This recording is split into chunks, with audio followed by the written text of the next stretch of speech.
Support comes from Empower Missouri, working to fight poverty and secure basic human needs and equal justice through coalition building and advocacy. Information about involvement at empowermissouri.org/action. From St. Louis Public Radio. This is the Politically Speaking Hour on St. Louis on the Air. I'm Jason Rosenbaum. Later in the hour, we'll discuss the seismic change in St. Louis's government with the inauguration of St. Louis Mayor Cara Spencer and St. Louis Comptroller Donna Behringer. We'll explore whether Spencer can navigate the city's complex political environment to achieve her short-term and long-term goals. But first, Missouri Children's Division is arguably the most challenging and challenged state government agency. Children's Division oversees Missouri's foster care system and investigates allegations of child abuse and neglect. For years, it struggled with high turnover, massive caseloads for investigators, and arguably inconsistent rollouts of some key legislative initiatives. In the past year, Children's Division faced heightened scrutiny for missing warning signs of abuse and neglect. A startling 2024 report showed that investigators missed evidence of parental use of fentanyl before their kids died of accidental overdoses. And yesterday, Department of Social Services Director Jessica Bax released documents showing that investigators responded multiple times to the home of a Fredericktown couple before a 4-year-old child died last year. But child welfare advocates were pleased when Bax and Governor Mike Kehoe chose Sara Smith to lead the state's Children's Division. Smith was previously in charge of overseeing the Children's Division Child Abuse Hotline and has worked in various capacities at the agency over the years. Smith joins us from Jefferson City to talk about her plan to keep Children's Division on the right track, especially with a less robust budgetary environment than years past. Director Smith, welcome to the Politically Speaking Hour on St. Louis on the Air. Thank you for having me. You've worked in the Children's Division in various different jobs, with everything from overseeing the hotline to working as a frontline investigator. What do you see as the biggest thing holding the agency back from operating at its full potential? I feel like stability of leadership is a big piece of that because it takes a while to create change across an agency that is around 1,900 team members across the state with different multidisciplinary teams in every circuit, and really to be intentional about working with those teams, the multidisciplinary teams from each circuit, and getting on the right path to ensuring child safety. I mean, really creating that culture and change. I think I've been with Children's Division, like I said, around 20 years. And in that time, I was trying to count back and see I've had at least 9 directors.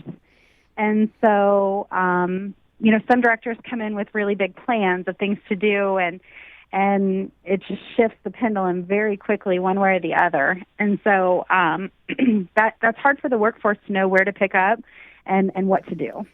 Right after the 2024 election cycle, I was talking with Senate President Pro Tem Cindy O'Laughlin about some of her future priorities. And she had this statement about Children's Division that really caught my attention, and I want to play for you right now. It's easy to be on the outside of something and think, okay, I'm watching from the outside, and I feel like I would do this or that, and I would do differently. I'm not totally on the outside because I am in the legislature, and I have been a foster parent, and I've been involved with the Children's Division and children's issues. I would tell you that I feel the entire system has failed. I know that is a big statement, but I think that the courts have failed. I think the guardian ad litems have failed. And I think that system needs an entire reboot. It needs to be, people need to sit down, think about the outcomes they're trying to achieve, and figure out a way to get there. Because the reality is we have twice as many people in foster care as other states our size, and there's just no excuse for that. That was Senate President Pro Tem Cindy O'Laughlin of Shelbina talking with me last year about Children's Division. A couple of questions on this. Do you agree with Senator O'Laughlin that Children's Division needs a reboot and needs to be restructured significantly? You know, I've had the opportunity to sit down with Senator O'Laughlin a couple of times, and I appreciate her transparency, and I try to return that as well. I consider our legislative, the legislature partners to us, and they've given us a lot of tools to be able to use to keep kids safe, and that's appreciated. And so I do think that in some areas we can definitely strengthen our multidisciplinary teams to have a network to keep kids safe. And that we have some work to do at Children's Division, but I think we have the right people in the right places right now to really impact change and drive that work. In the past few years, Children's Division officials faced major staffing shortfalls. There was a point in the St. Louis office in 2023 where there were 16 child abuse investigators when there should have been 60. That situation improved last year, but how would you say staffing levels are both in the St. Louis region and around the state, especially when it comes to child abuse investigators? Sure. St. Louis right now has they're 89% staffed, and so we also have put in place a recruitment and retention specialist that came on board that is specifically for the St. Louis region, and so they are doing interviews every week and looking at trends on retention and ideas for recruitment. And so we also have new leadership in St. Louis that has a lot of experience in another region that she has, kind of transferred over there. And she has really great outcomes, ideas, and so we're excited to have her in the St. Louis region. That staff shortage in the St. Louis office spawned a huge backlog of unfinished child abuse and neglect cases. And last year, staff levels were high enough to wipe out that backlog. Has Children's Division been able to prevent itself from having those same type of backlog problems either in the St. Louis office or elsewhere, let's just say in the past year or so? Sure. And this is something that, in my first 30 days, I really wanted to assess where we are statewide with overdue reports, because to me that is providing families closure in a timely manner, providing them outcomes, and making sure that we're making sure that kids are safe. And so kind of that overdue number right now statewide is around 1,400 reports approximately. And so some of those might be for a delayed conclusion. They're working with law enforcement. There's some things going on there. And so around 1,400 statewide, specifically in St. Louis, there's around 370. That number changes daily, but around 370 that are in the backlog. So I know that that's a top priority, as well as, just kind of looking at the structure in St. Louis for the new leadership there. For context, at its height, there were over 7,000 unfinished cases that had not been closed after, I think, 45 days or more in St. Louis alone in the beginning of 2024. So I want to provide that context for people to explain that, 300, while you might want to get that down to zero, is not 7,000. I not really a question, more of an observation, but I do want to give you a chance to respond to that point. Right. I mean, I remember reading kind of the stories. I wasn't at Children's Division in 2023 when those numbers were reported. I think it was, over 6,000 just in St. Louis, 10,000 statewide. And so to me, that isn't a very important number to look at, but also out of that number, how many kids have we seen? And so to me, that backlog number is important to know and to keep an eye on, but moving that needle forward, are we seeing kids timely and when we should? And so that's an important metric out of that backlog that our team is specifically pulling out and keeping a pulse on. Governor Mike Kehoe and a number of other lawmakers from both parties have told me they support increasing the starting salary for child abuse investigators and other Children's Division personnel. But that doesn't appear to be happening in this year's budget, which admittingly is less robust than years past. as we'll talk about, like, there's not a situation where children's division workers are getting no raises under certain circumstances, but how are efforts to raise the starting salary for children's division workers going to affect efforts to solve a lot of children's division's endemic problems? I mean, I think that that children's division team members have received, several pay increases over the last few years. And we're very thankful, for those raises for the team members that are doing this work. And so we're very appreciative of that. In the space for some, because I've been here 20 years, we've been through a lot of years where there haven't been pay increases. I think alongside that, though, it's like, how are we doing the work and what other ways are we looking at the work differently? And so there are some things that I have in mind to kind of help our teams, boots on the ground in the field, such as we're going to be bringing up a critical incident unit that will take the fatalities and near fatalities off of the frontline staff. And so that will be a team that will specifically be trained and respond to those more critical cases, after something has happened and been reported. And so additionally, we're looking at some potential supports after hours, some after hours work, specific workers for 4 to midnight, overnight. I mean, we have team members on call all the time. And so creating a culture that has a better, more supportive work-life balance, I think, can't be measured in dollars. And so we're really excited to look at those pieces of the work differently and take some of those hard things and spread those out around trained individuals. I do want to go back to the backlog for a moment, because we can talk about numbers and we can talk about the numbers getting better.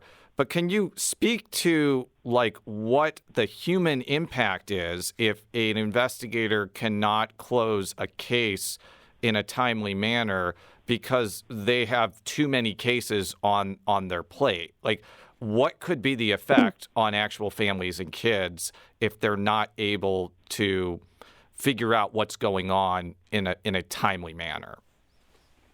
Yeah, I mean, closing the cases is critical. Because that's showing, one, it's, like I said, giving families closure, but also when it gets to the point of closure, a supervisor should be walking alongside a team member throughout the process, but really making sure that, with that kind of turnover rate that we were talking about, I think Children's Division still has around a 26% turnover rate, specifically on the front line, those that are doing this work. And closing these cases is still around 41%. And so that look and support from a supervisor is critical. And so if we're, waiting to close cases and people aren't having eyes on, then kids are potentially left unsafe, or families aren't receiving certain services that they needed. So we need to be making sure that we're closing those and that we have adequate staffing to do that. And going back to the pay issue, you are correct that in the last few years, the starting salaries for an investigator of child abuse and neglect has gone up pretty significantly to around the $30,000-ish level to, as of now, I think about $45,000 a year. But I think that the issue that I have and other legislators have been honing in on is there are other states that offer in the $70,000 range. There are schools and hospitals that could have similar jobs that could pay more. Not to be myopic about this, but is that going to be a long-term problem to get that 41% turnover number down to a level where you're not having to hire new people and retrain them for this really important and difficult work? I mean, I do think pay is part of retention. And so, we have the career ladder here, which I think is an incentive for team members to kind of work up as they start as a potentially children's service worker 1, then a 2, then a 3, then a 4. I mean, so there is some opportunity for growth throughout the division, but I mean, pay is a part of it, along with, like I mentioned, a good work-life balance, as well as support and training. Those are things, in my first 30 days, I asked for the exit surveys, And adequate training is something that I saw time and time again, and that is a top priority for us to make sure that our team members are supported and trained to do this hard work. And so overwhelmingly on the exit surveys, those are things that I saw was it really focused around the training. I'm talking with Sara Smith, the new director of Missouri's Children's Division, which oversees the state's foster care system and investigates instances of child abuse and neglect. I'd like to recognize that the next part of today's conversation will involve details that may be upsetting to some people listening. We are going to talk about some details relating to the death of a child, which is going to take us about 5 minutes or so. Child abuse investigation records are typically not accessible to the public, but they can be if the Department of Social Services director decides to make them available under certain circumstances. Yesterday, I received documents related to the death of a 4-year-old boy in Fredericktown, Missouri. I'm curious, why did the Department of Social Services decide to release these documents?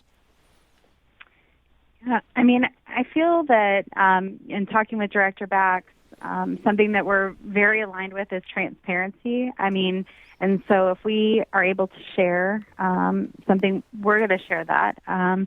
Kids are embedded into our communities, and if there's a request for something, and if there's an opportunity for us to learn for something, or even a tragedy such as this, especially a tragedy such as these fatalities, we should be transparent and, really make sure that the community knows that we're here and that we are partners with them.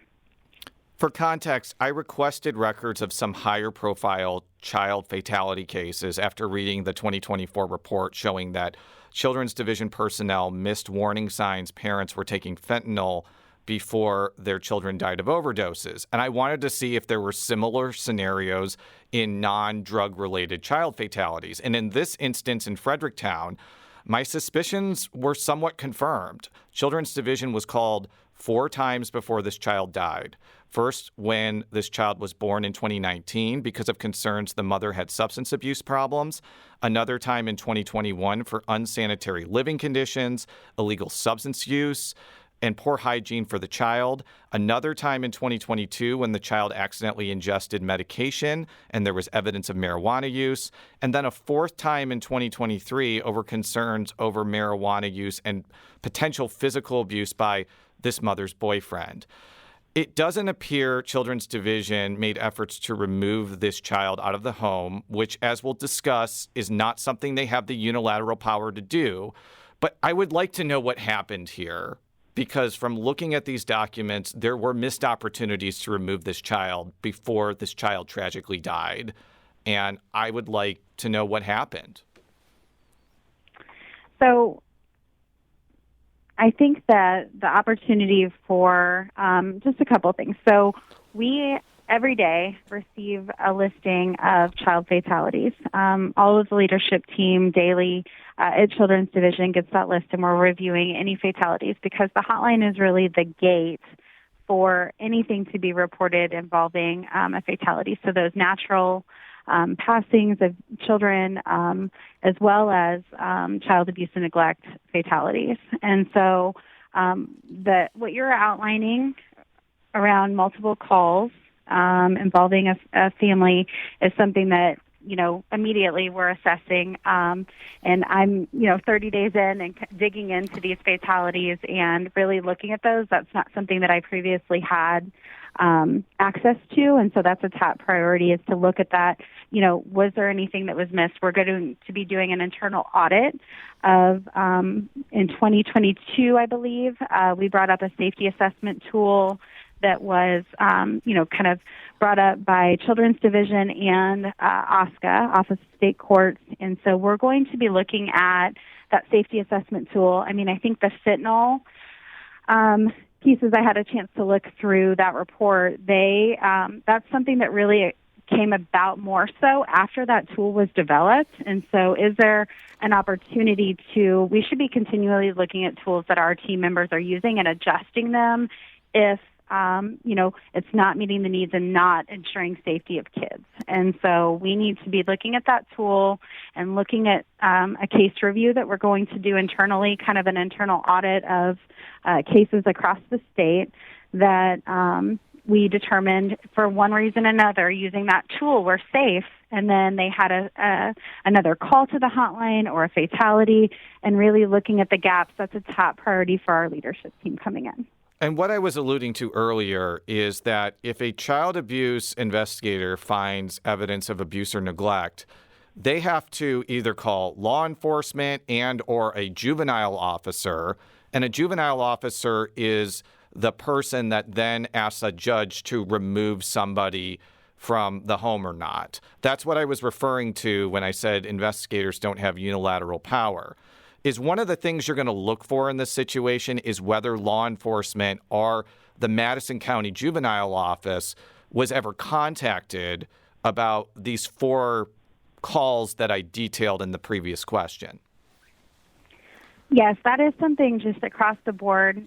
Going back to that multidisciplinary team, it's where are they working well and where are we having some gaps? I mean, and to your point, I have done some initial data polls over the last 30 days, and one piece that I found very interesting was that our referrals to the juvenile office as a division over the last 3 years have dropped over 2,000. And so that's a very concerning metric for me coming in is why did our referrals drop so drastically over the last few years? Because that means, our team is assessing that kids are safe, not referring over to the juvenile office. And our bottom line isn't the number of kids that are in care. Our bottom line is child safety. I'm just going to be very honest with you. Your predecessor, Daryl Missy, who was the head of Children's Division for 3 years, did not have a particularly good relationship with the juvenile officer community. And I'm not going to go into detail why. You can read other coverage about it. But in a report looking into child deaths due to fentanyl overdoses, one of the findings was that communication between juvenile officers and Children's Division personnel needed to be better. And with that statistic that calls to juvenile officers had gone way down, my follow-up question to that, and also my question about what was happened in the past, is what's being done to increase communication between juvenile officers and Children's Division? I mean, having done this work for 20 years in Children's Division, juvenile officers are a huge part of and a partner to us. They are a vital piece in keeping kids safe, and we should be looping them in and making referrals when we have concerns about child safety. We should be working together as a team, and I consider them just invaluable in the process. And so I am very hopeful and I think I have a good team that has some background in juvenile office work and relationships with the juvenile office officers statewide, and so we're really excited for the opportunity to make sure that those relationships are strong, and because of those strong relationships, kids are safer. One of the other findings of the aforementioned 2024 fentanyl report was that Children's Division wasn't consistent with following through with a program that sends parents to drug rehabilitation programs and children to stay with relatives. It was particularly sparsely used in St. Louis because of staffing shortages, and I am interested to know if that situation has stabilized now that St. Louis's staffing situation, as you mentioned earlier, has improved quite a bit over the past year. So, and I think you're referring, and correct me if I'm wrong, but for the temporary alternative placement agreements, the TAPA tool that the legislature has given us a few years ago. Yes, that is exactly what I was referring to. I just referred to it in a more general way because acronyms can be confusing to people, but Yes, continue. Yes. And so I did have a chance to look at some of those numbers, and kind of onboarding the new leadership there that has just started. I was curious on those numbers because I think it's a great tool. I think it's underutilized statewide. And so I was very surprised in the numbers that I pulled. So when I looked at the St. Louis region as a whole for TAPA, there were just 30 last year, calendar year. And so the state as a whole had over 1,600. And for the volume of reports that are going to St. Louis, I would expect that number to be higher. And so far in 2025, they have 23. And so that's a key metric and practice piece that I know that, we've already flagged for the new leadership there, and she is diving into that. Yeah, because I actually spoke with somebody who went through a temporary alternative placement agreement in Franklin County, which is outside of the St. Louis office.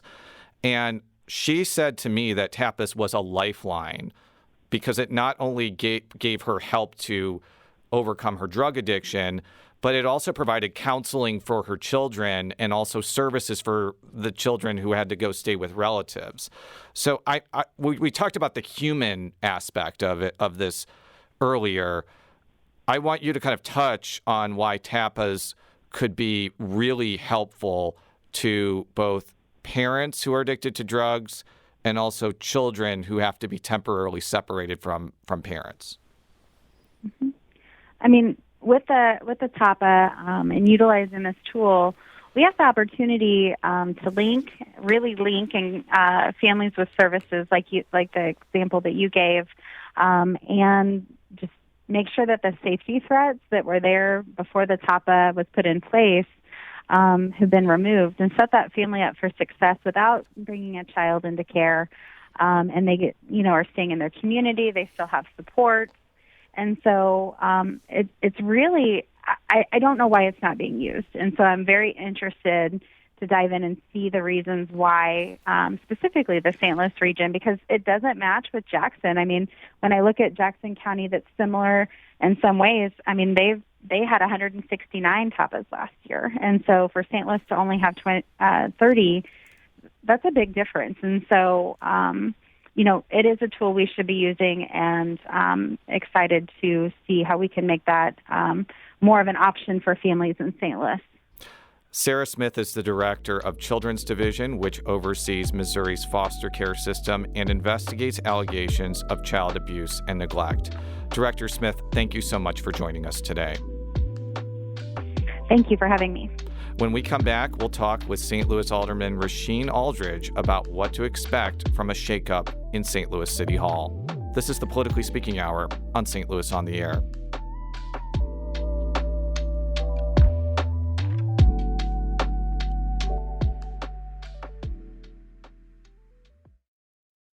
This is St. Louis Public Radio. Support comes from Perrick Corporation, a contractor with over 4 decades of shaping the St. Louis landscape. More at perrick.com. Welcome back to the Politically Speaking Hour on St. Louis on the Air. I'm Jason Rosenbaum. Tuesday marked a changing of the guard in St. Louis politics. Faithfully demean myself in the office of Mayor of the City of St. Louis. Mayor of the City of St. Louis. So help me God. So help me God. Congratulations. Thank you. Less than a week after defeating incumbent Sara Jones, Cara Spencer took the helm as mayor of St. Louis. The longtime alderwoman won a landslide victory this month on a relatively simple message. City services like trash collection, snow removal, and road repair aren't working, and a new administration needs to right the ship. Even though Spencer won by nearly 30 percentage points, she faces a tricky political road to accomplish longer-term goals. She'll need to get the support of either Board of Aldermen President Megan Green or St. Louis Comptroller Donna Behringer to approve financial measures on the powerful Board of Estimate and Apportionment. And she'll have to navigate a Board of Aldermen with fiercely independent members. That could be why Spencer may have struck a somewhat conciliatory tone during her inauguration speech. We must embark upon our work with a new era of collaboration. We can no longer afford to operate in silos. We have to bring creativity, innovation, and collaboration to our work, all of our work.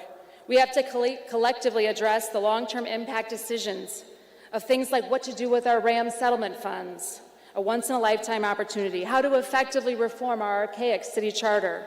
These decisions can't and shouldn't be made in a silo or done piecemeal. We have to do them collaboratively, visionarily, and in conjunction with a broader vision to serve all of us. So will Spencer successfully traverse St. Louis's highly factionalized political environment to get things done?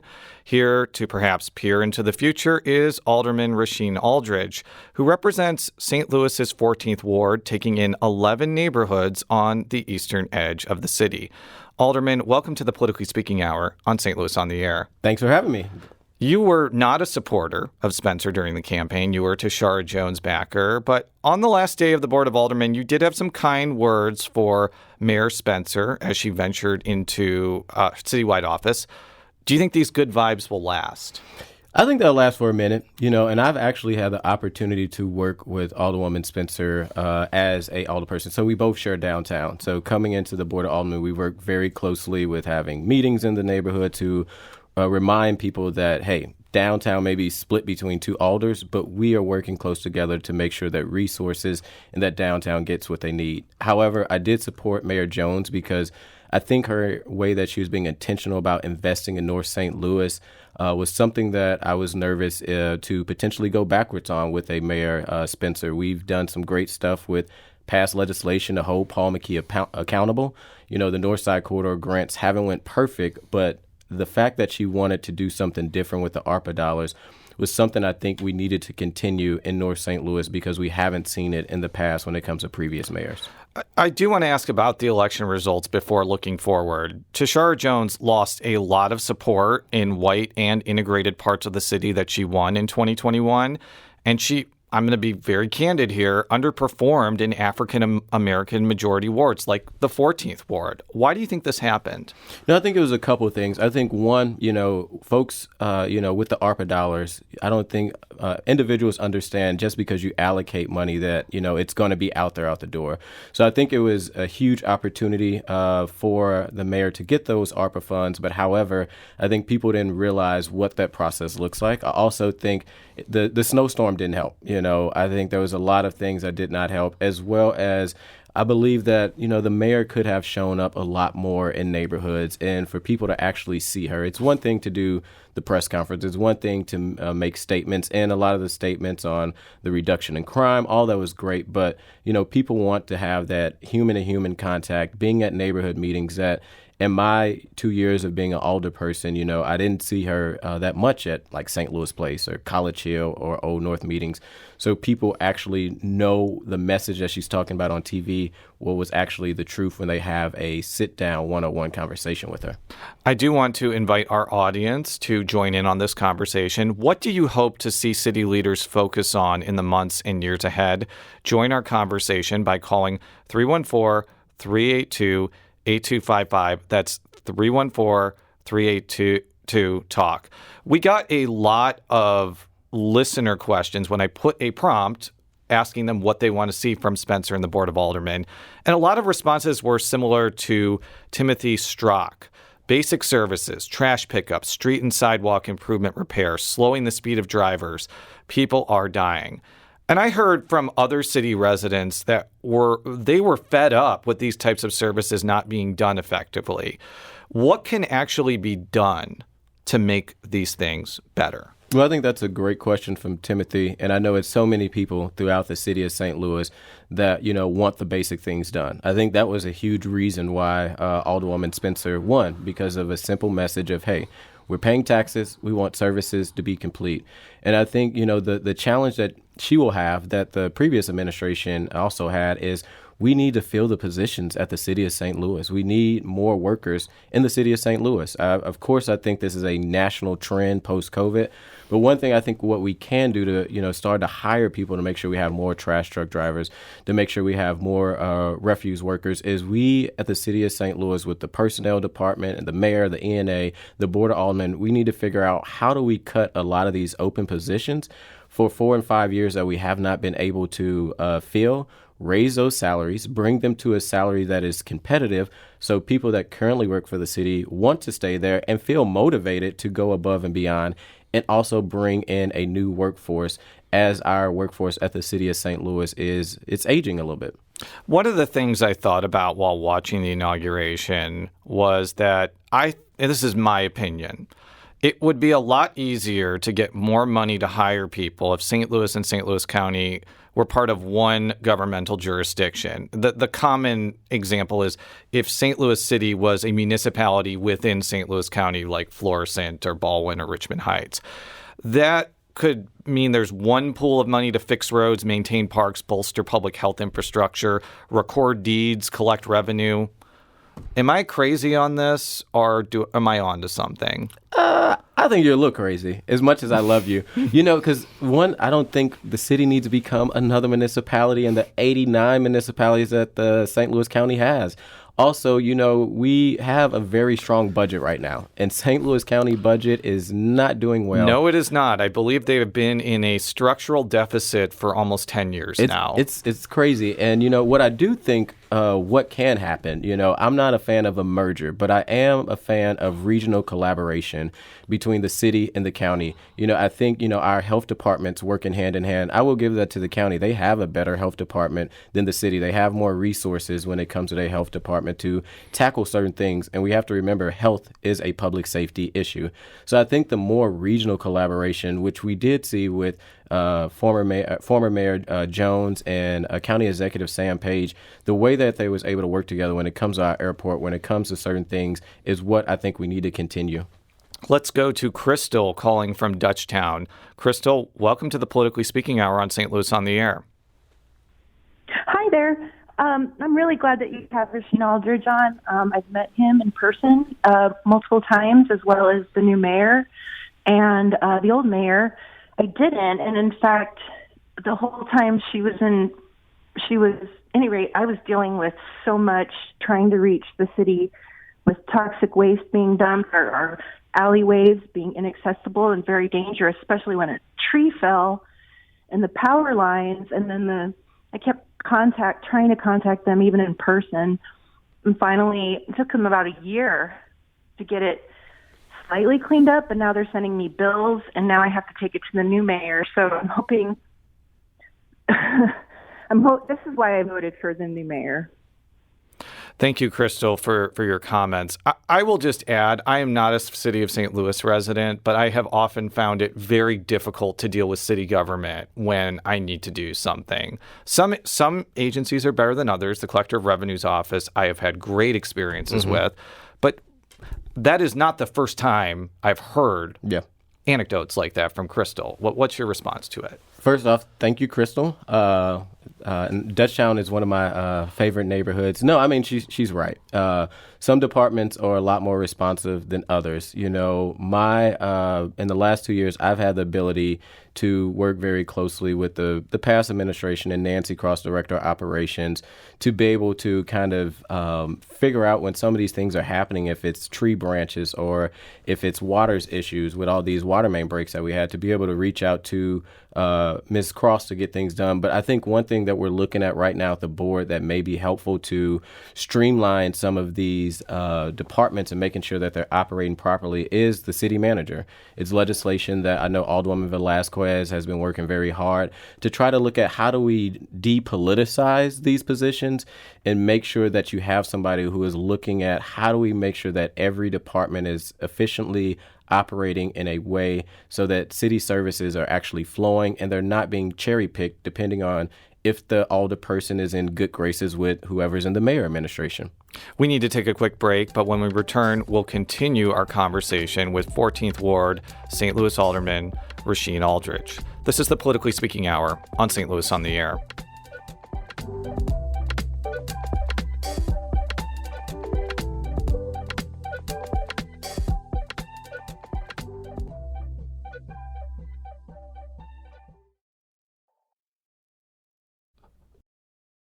Welcome back to the Politically Speaking Hour on St. Louis on the Air. I'm Jason Rosenbaum. We now continue our conversation with St. Louis 14th Ward Alderman Rasheen Aldridge about the leadership shakeup that occurred earlier this week.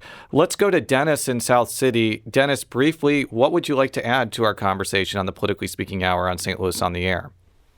Well, thanks for having me. I really appreciate you taking the call. So, Alderman, I would love to see more educational opportunities to increase the blue-collar workforce and, in the same token, invite more industry partners to the St. Louis region. You know, St. Louis Community College at Florissant Park recently had a ribbon cutting for their advanced manufacturing center. It was amazing to see Boeing as such a strong partner in that. Ameren UE also a partner in that, Ameren Missouri, excuse me.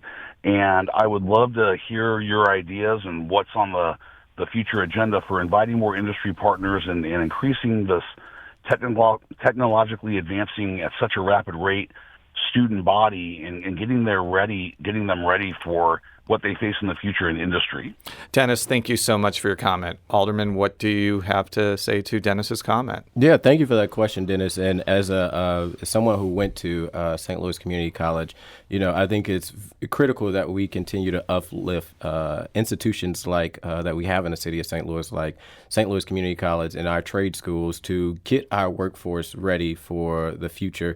You know, I think for the city of St. Louis, our role that we can kind of play in that to make sure that these jobs either come to St. Louis or continue to flow in is, you know, it's going to be very interesting right now with the relationship with the mayor administration and SLDC. So I think it's going to, you know, Neil Richardson has done, I think, a really good job with trying to attract new businesses and a new workforce in the city of St. Louis. And I'm hopeful that, you know, Alderwoman Spencer also cares about the workforce and growing the city, that maybe they could try to work together to try to find a solution to bring in more jobs to the city of St. Louis. Yeah, it'll remain to be seen if Neil Richardson stays on. For Mayor Spencer may engineer his ouster, but we will see. One of the other things we heard a lot up from listeners about is a desire to improve pedestrian safety. David on TikTok wrote, it'd be great to see traffic police. I've worked in Midtown for 15 years. I've never seen anyone pulled over for blatantly running red lights or speeding. Pedestrians risk their lives crossing streets. What do you see happening on this front in the first few months of the Spencer administration? I mean, he's right on.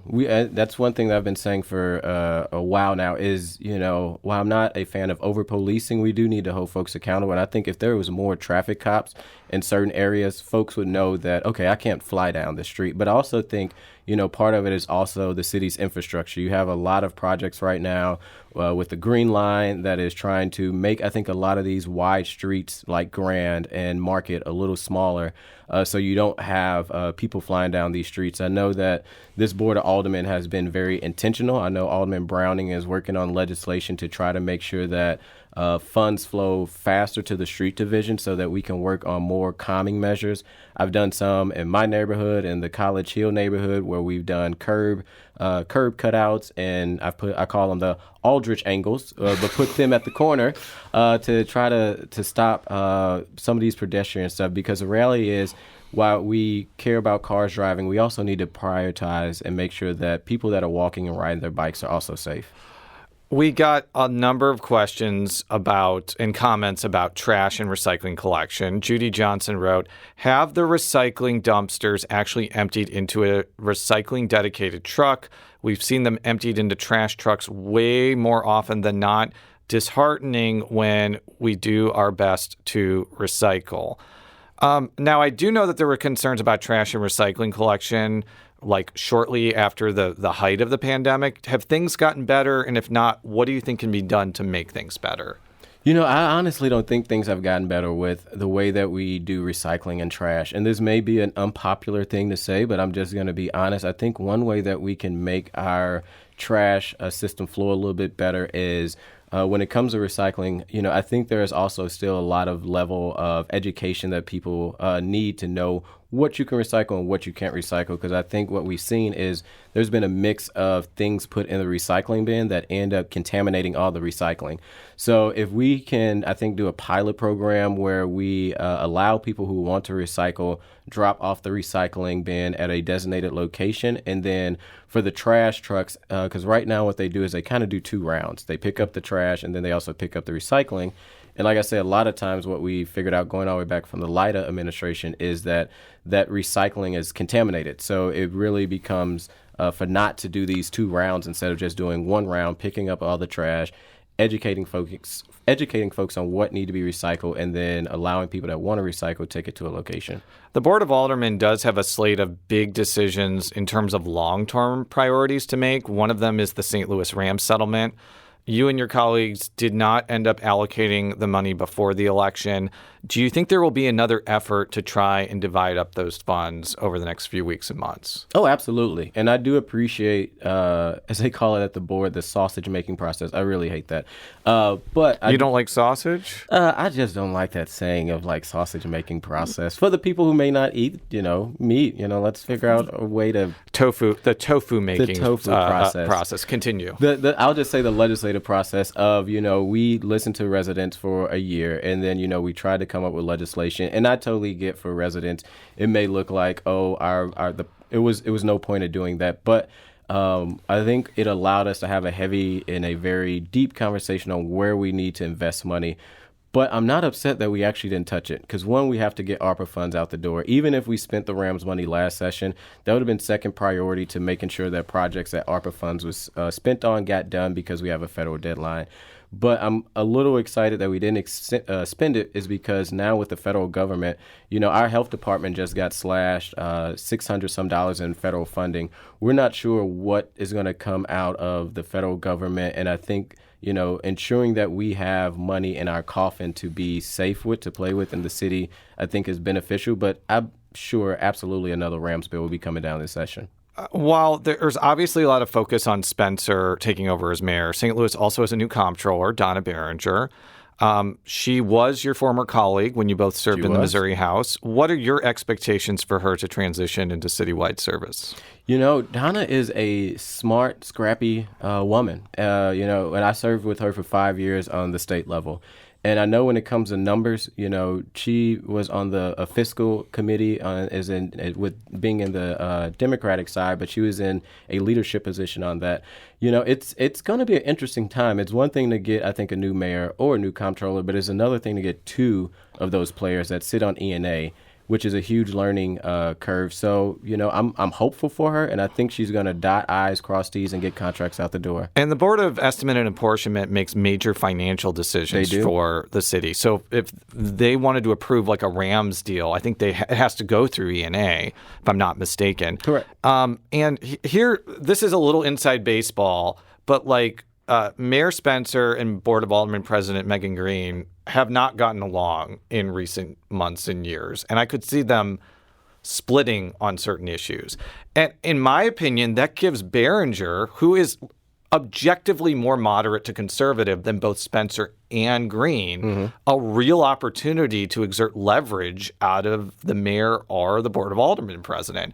So basically, is Comptroller Behringer basically running the city right now? I wouldn't say she's running the city right now. I think there's going to be some interesting dynamics at ENA. And my hope is that on behalf of the city of St. Louis residents, that they all come together and get stuff done. I see Donna, or Comptroller Behringer, being a independent kind of person. She's not going to pick a side. I think, there's been an interesting dynamic between Alderwoman Spencer and Alderwoman Green. They served together for years. They've fought on same issues and recently have, didn't support each other in the mayor's race. But they both seem progressive-y to me, even though I guess Cara Spencer has been exiled from the progressive faction. I would say Alderwoman Spencer has a forward-thinking mind on certain things. She fought against the airport.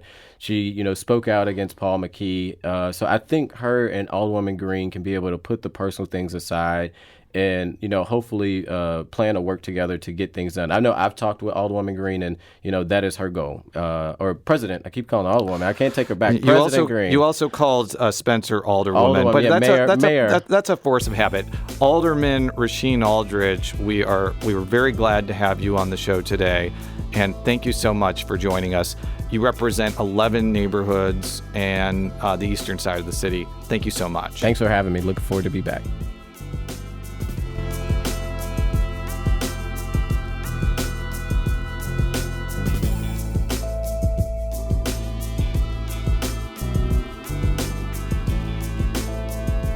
The Politically Speaking Hour on St. Louis on the Air is produced by Jason Rosenbaum.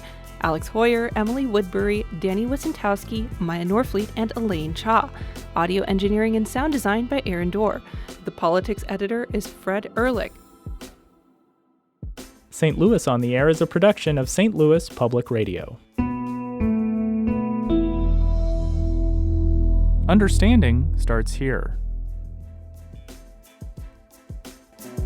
Do you find yourself regularly listening to episodes of St. Louis on the Air? Suggest us to a friend you think might enjoy our conversations. And leave us a review and rating on Apple Podcasts on the App Store. It's the simplest way to help people discover our show. Thanks. St. Louis Public Radio is a member-supported service of the University of Missouri St. Louis.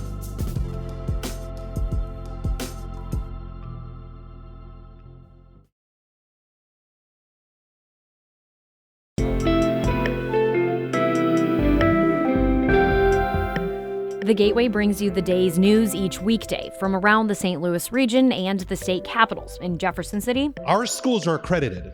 We don't need this bill. And Springfield. How many more years must pass before lawmakers see time is of the essence? I'm Abby Larico. Join me each weekday for The Gateway on the STLPR app or wherever you get podcasts.